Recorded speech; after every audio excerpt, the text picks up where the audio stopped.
we got? Ken, obviously this is a different kind of matchup than last night. I think they only had one guy over 6'5", and so I don't know how much you feel like you can take out of it necessarily, but a guy like Adu, the follow-up that we saw, maybe surprised some people last night. Well, I think that I said in the pressure that we had for me and O a few weeks ago, someone asked me who was the surprise person that you didn't know of, that you thought was a little bit, whatever the question was, and I worded it something like, Adu is a lot better than I thought he was, especially athletically and physically, and I kind of said that then, and now I think everybody is seeing that. This is a young kid, like deer in headlights, man. You don't know what he's doing. He's just trying so hard. He's just playing with a ton of energy, a ton of passion. He's gonna make mistakes, but when you make mistakes, as long as your effort and energy is right, then you can make plays. So he's making plays. I'm happy for him. We saw you break down things defensively this morning. Is that something you can take away, like seeing some of them pick up on some of the corrections? Absolutely. We want to be assignment sound, and that's something that I talk to our guys about a lot, is being assignment sound, because there's going to be different schematics for each game, because there's a game plan for each game, and so you got to be locked in to whatever the assignment is and be assignment sound and try to limit your mistakes. And for the most part, we did that, and I think the opponent obviously is us. It's us versus us. We're trying to get better every possession, every down, and so we're coaching our team, and whether it's a 50-point win, a 20-point win, a 10-point win, a 20-point loss, there's always something that you can get from that to get better. To that end, Reeves was a guy you guys love offensively, and you've all really focused on and been real with him about what he needs to improve defensively, and talked about that some today. Did you see, I don't know how much you keep an eye on one guy, but did you see any of the things you were asking for from him tonight? Well, our team, we got a lot of good players on our team, right? We got a lot of good guys at any given moment can have a breakout game or a spurt ability to go and do some things. And so he was 4 for 5 from 3 yesterday, 1 for 5 from 3 today. That doesn't mean anything for us because we have other guys. And so everybody has got to be the best version of themselves. We don't need anybody to kind of like go on the phone booth and put on the cape like Superman and save us. We got enough, right? We got a pretty good group that all like each other, that all play for one another. And what we've tried to do since we've been here, and this is what Coach Kyle wanted us to get out of these games, is one, is to play for one another. We wanted everybody to see how hard we play. We obviously wanted everybody to see our speed and our athleticism. And then lastly is to have fun. For me, that was fun. I just had a lot of fun. CJ didn't have to score that first game to impress. But for him to score tonight, does that kind of take a little something off, a little weight off to just play freely? He's a guy that we're going to count on. CJ is one of those guys that you can say he's assignment sound. He's going to be in the right place every time. He's going to do what we want done on the schematics. And then obviously he can make shots. I coached against CJ in the Big Ten when I was at Illinois. And I remember CJ being at the top of the scouting report, guarding everybody's best player. So we know that he can defend. And because obviously he's got a lot of games under his belt, so he's very experienced.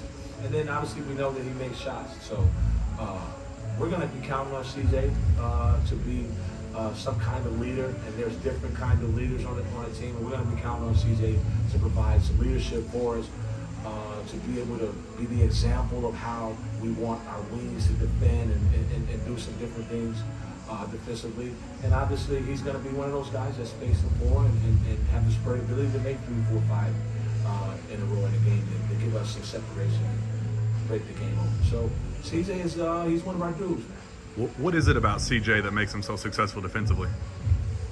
The cerebral part, right? He's not the most athletic person. He's not the quickest person, but obviously he has a lot of intelligence, and he's got a high basketball IQ.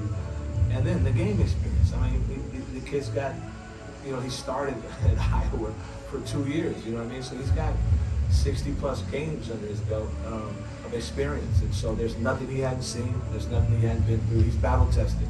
And so he rely on that, not his speed, not his athleticism. He's not 6'9", and he don't have long arms. He's just really smart, and his intelligence is what gets him over. Is it a strange sensation to coach guys like Cason and Chris, who are supposed to be deer in headlights like I do, and you know these wide-eyed freshmen? From the outside, it looks like 2 games here they play like veterans. Yeah, well, some of the freshmen that come here are a little bit different, and so these guys are a little different, and we're gonna obviously rely on them, and they're here to be impacts for us, and they got to continue to get better.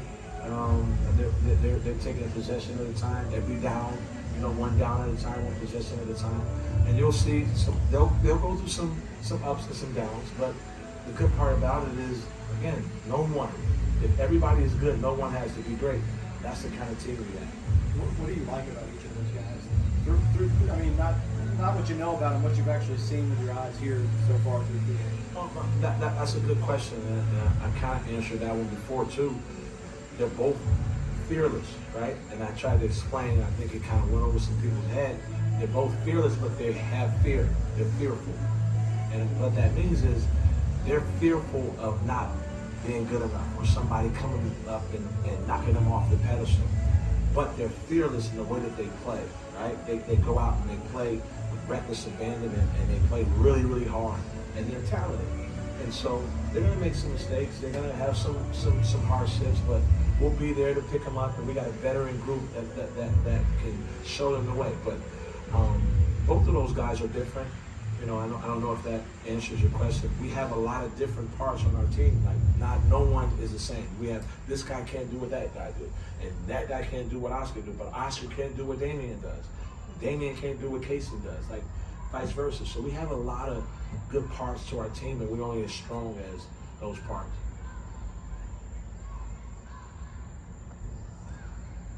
All good?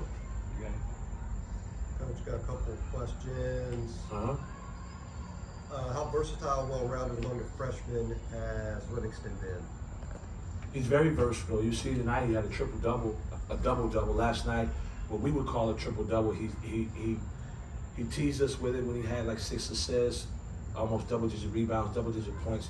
He's what you call a triple-double wing, a guy that's gonna fill in, the stat sheet. And obviously, we want him to be a better defender, and obviously we need him to be a good rebounder as he is, and he can do a little bit of everything. He can dribble, pass, shoot. He makes good plays when the ball is in his hand. I mean, he too is learning, right? And the best is yet to come for him. We're just scratching the surface with our team, but we're gonna use this as an opportunity to give us a couple feet ahead of everybody else, and then when we get back to campus, whenever coach puts us back in camp, we'll get back to it and continue to get better.